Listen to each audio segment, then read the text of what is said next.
Hello. Mapagpalang araw sa ating lahat. Welcome back to my YouTube channel and my FB page, Marceline. Ito na po yung mansaf. I-blender na po natin.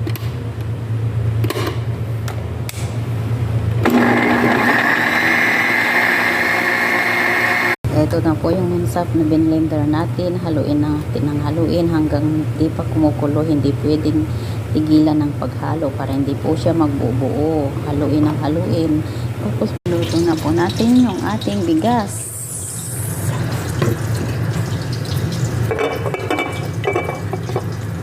Lagyan po natin ng kurkum ng konti.